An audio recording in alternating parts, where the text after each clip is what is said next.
Hello everyone. This is a new kind of connect and conversation that we plan to have as often as we can on the news. What's in the news, behind the news, and how to make sense of the news. For the longest time now, we've been closely associated to journalism, especially print journalism, and been involved in both education and activism. Now, we felt we must take this experience to a video platform and have a meaningful conversation. Today, 5 days after the very dastardly terror attack on the Amarnath pilgrims, Yatris, traveling in the dark of the night in the Bethel region, we still have the newspapers full of the story. There's a very, very touching account by an IAS officer, a woman who was also married to another government official in Kashmir, who was living very, very close by to where the bus was attacked brutally that night. Sehrish Asgar writes with great pathos today that she feels guilty and grief-ridden because neither did the violence happen in the name of her religion or in the name of Kashmiris. The question we need to ask is, what is it about man-made disasters, particularly political violence of this kind, bomb terror, gun terror, mob terror, that draws this kind of bloodletting and hatred and reactions across the hues? Last Tuesday, the day after the Amarnath Yatri attack, it took place on Monday, July 10th, as we know, that Tuesday will be remembered by all of us for two very special things. You had these newspaper accounts for once, and social media as well, full of the story of Salim Mirza Sheikh from Gujarat, who bravely drove that bus down a 2-kilometer stretch, even while bullets were being fired at the Yatris, and it would have been so easy for him to have got panic-stricken and done something else. 7 lives were very unfortunately lost that day. But if Salim Mirza Sheikh had not shown that presence of mind and the commitment to save lives and of course bravery, maybe we would have had a different figure of the tragedy. The other thing that happened last Tuesday, and by the way, since Tuesday right up to today, Friday, we've had series of condemnations of this dastardly attack. No section of Indians has not condemned it. Not in My Name protests, Muslim organizations protesting all over the country, writers writing, everybody saying that no to bomb terror, no to bomb terror, no to bomb terror. The other good thing that happened on Tuesday, which was a really reassuring thing coming from the Home Minister's office, was what Rajnath Singh, India's Home Minister, actually how he shut up a troll.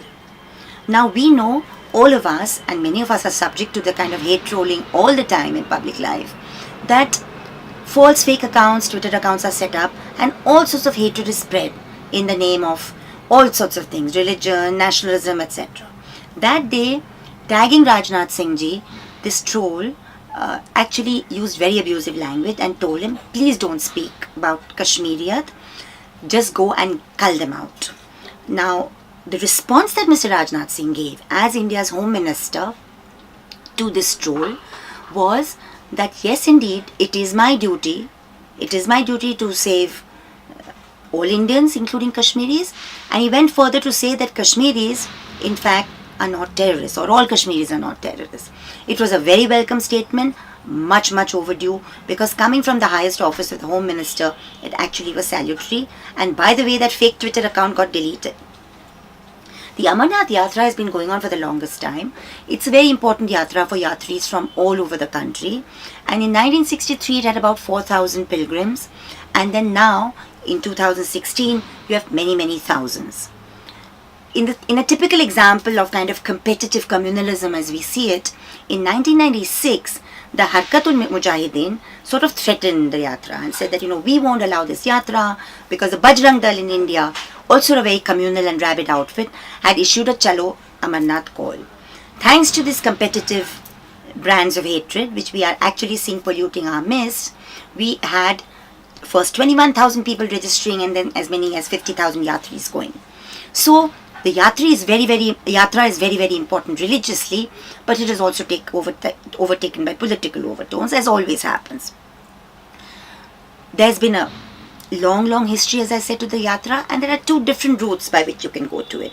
The longer route is the one via Pahalgam, 33 kilometers, and that takes you, it's a more treacherous route, and the shorter one is the one that was taken via Baltal, which is in district Gandarbal.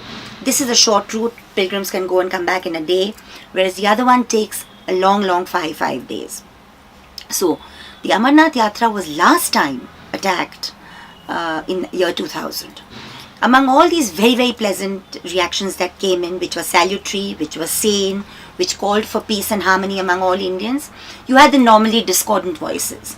And typically the discordant voices came from none less than Vishwa Hindu Parishad Secretary Praveen Togadia, and of course our very own Shiv Sena in Mumbai. Togadia went to the extent of saying that, not only should all Kashmiri Muslims be banned from the Indian Army and the Indian Defence Forces, but we should do all sorts of other dire things as well, best not repeated again and again to give them more currency. But what is interesting to note for young viewers, which is not known to many, is one of the last major attacks on Amarnath Yatris took place in the year 2000. Also in the months of July 31st if I'm not mistaken, 31st July, 1st August. Very tragic attack. 80 people died totally, some pilgrims and some of our Jawans. That time when the attack happened, that was on the Pahalgam route, the longer route. And when the attack happened, I recall very strongly, because we were part of a human rights group then and also journalists, Praveen Togadia held a press conference in Ahmedabad and typically said, "Wahan ka jawab yahan denge," and calling his cadres to work in a series of vengeful attacks, right from Surat in the south of Gujarat, right up to Khed Brahma in the north. Muslim properties were targeted and 3 to 4 crores worth of Gujarati Muslim property was destroyed. We brought out a report at the time called Saffron on the Rampage. So I think what we really need to ask ourselves at this juncture is, why does terror of this kind, why does man-made political violence of this kind generate bloodletting and hatred? And what can ordinary citizens do to constantly be on the vigil and prevent it? Amarnath so far has been calmly dealt with, though questions have been raised. The failure of intelligence on June 28th, there was an intelligence warning for once. We always curse our intelligence agencies, but this time there was an intelligence warning published in all the newspapers. NDTV.com had it, everybody had it, basically saying that the intelligence had said that this kind of gun attack is likely to take place. So why then was a yatra allowed? All these questions will remain. The other question will remain is, on the same Monday that the attack took place, you had one man from Uttar Pradesh, something Sharma, being actually arrested in the Kashmir region by the Kashmir police as an LET operative, which again tells us many things. That many people who act in the name of bomb terror and mob terror are not just driven by religion, but also driven by mercenary ideals. We need to be cautious. We are going to be attacked again and again. We are vulnerable. We are vulnerable maximum to a kind of hate politics which we can't afford. There is a small but very critical postscript about the Amarnath episode and how the media covers these things. On July 12th, the Divya Bhaskar Surat edition had a very shocking and controversial headline which has been condemned across the board. It actually said in a kind of 6-column headline, which is large, large lettering in the newspaper, said that while the guns were being fired at us, bystanders were laughing gleefully.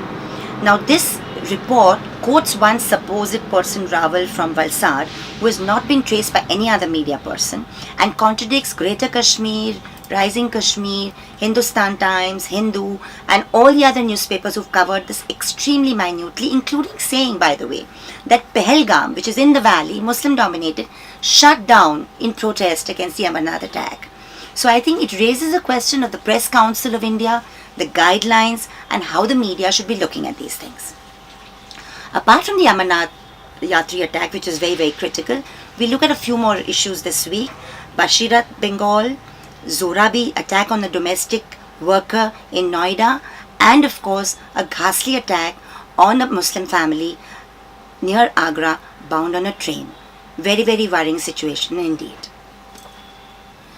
Another issue which we need to look at was Bashirat, West Bengal, 10 days back now, July 4th around which it happened, when a simple Facebook post, we don't know who put it up, we don't know why it was put up, we know it should not have been put up, which really got many Muslims, local Muslims angry because it was seen derogatory, and a spate of violence ensued and Hindu property was destroyed and attacked. Local Muslims, by the way, came to the aid of the Hindus who were being attacked tried to save their lives, did save their lives, and even set up relief camps.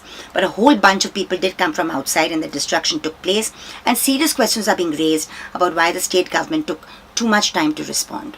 There are also very, very serious questions being raised about the politicization of this kind of reaction. Fake videos, fake images were used to try and further inflame passions about what was happening in Bengal. All these raise questions, not just for the authorities at the state level and at the center, but for all of us Indians. How are we going to react to some of these things as citizens with a constitution in place? We also need to look in this segment about the illegal confinement and abuse of Zohrabi, a domestic worker working in Noida in Mahajan Modern, a very fancy high-rise. She sort of disappeared for almost 24 hours or 18-20 hours. Her family was frantic. Happens to be a domestic worker from West Bengal. Rumors were spread all around that she's an illegal Bangladeshi immigrant. But the way the story came about was very, very touching. The positive side was that Nilanjana Bhaumik and Tathagata Bhattacharya put this out on Facebook when they found a huge agitation in the local slum with her neighboring family and her husband, who were really desperate that she could not be found. It's quite shocking actually. This incident raises the huge question about how India's middle class deals with domestic workers. Do we treat domestic workers as workers at all, with dignity, with rights, with the right to privileged leave, medical leave, and dignified existence, or we just feel free to abuse them when we wish? Zohrabi apparently had just told her employers that she wanted to leave, and not happy with her decision, they decided to confine her and abuse her. The story will keep unfolding, but what will probably disappear is how we treat our domestic workers. And we end this particular segment on a very, very depressing note, because we've had one more very, very ghastly incident. Actually couple, but we'll just stress on one. Very, very ghastly incident which took place on a train. This was the Shikohabad Kasanj passenger train near main police station. And now we have a family of 10 brutally traumatized, badly hurt, women also molested, a differently abled Faizan also molested, all recovering in trauma at the Ram Manohar Lohia Hospital at Farrukhabad. Times of India this morning has reported this incident, which is the latest incident in India of mob lynching and the mob lynching culture that we are allowing. It's been shocking. We all need to react to it. And one of the reactions, as we know, is this huge petition that's going on to ask for a law against mass crimes and mob lynching. So I think we should reach out to the families of the survivors of the Amarnath Yatri attack as much as we should reach out to the families like Mohammed Shakir and Asya B, whom we spoke to, by the way, whose young Faizan, differently able son, has also been brutalized, and the women also been molested in Uttar Pradesh. We'll see you soon with more news, and we'd love to have your reactions on this conversation. Thank you so much.